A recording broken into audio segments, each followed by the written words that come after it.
Life is simply too short and unpredictable to not live exactly the way that you please. It is ridiculously unpredictable.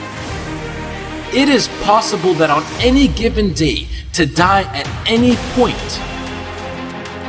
If you're living a life that you would not be okay with losing because you weren't able to do things you wanted to do, then now you know that you need to change something. While you're over here living the life of your dreams and complete happiness, guess where they're gonna be? That's right. They'll be failures, the real failures. Over there where it's safe, scared to fail. Ironic, isn't it? You know, a lot of people come up to me and they ask me, Marco, what is it that motivates you most? And to answer their question, I reply back with a question. I say, what if I told you that you had 1 week left to live? Would you regret not spending as much time with your family, friends, or loved ones? Would you regret not pursuing your dreams, passions, and desires? Would you regret not living your life to the fullest?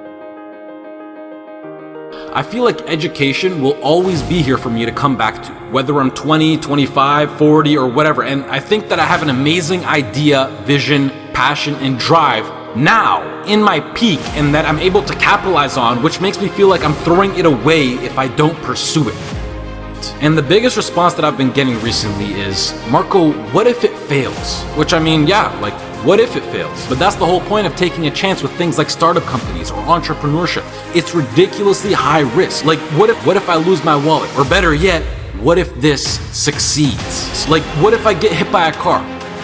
You know, it's easy to be negative or to be closed-minded, but I think it's easier to be optimistic and to be open-minded. And, you know, Steve Jobs said in a speech one time that he used to wake up every morning, look in the mirror, and ask himself questions like this. And he said that if the answer was yes for too many days in a row, then he knew that he had to change something. And that should go for all of us.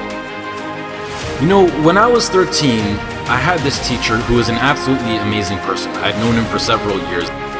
He had 2 kids, a loving wife. He was a man of God, contributed to the community. He gave us everything that he had.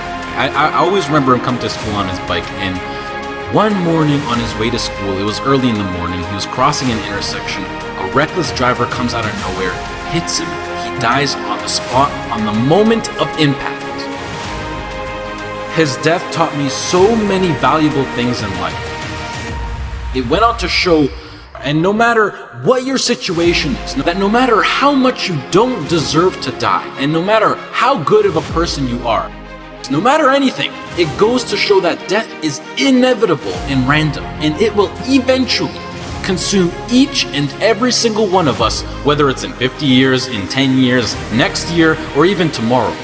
You cannot control it. The people around you cannot control it. If you're living a life that you would not be okay with losing because you weren't able to do things you wanted to do, then now you know that you need to change something.